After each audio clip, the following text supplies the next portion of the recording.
بسم الله الرحمن الرحيم والذي خلق الأزواج كلها وجعل لكم من الفلك والأنعام ما تركبون لتستووا على ظهوره ثم تذكروا نعمة ربكم إذا استويتم عليه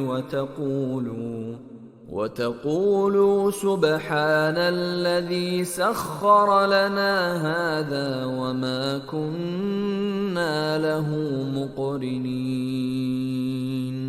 وإنا إلى ربنا لمنقلبون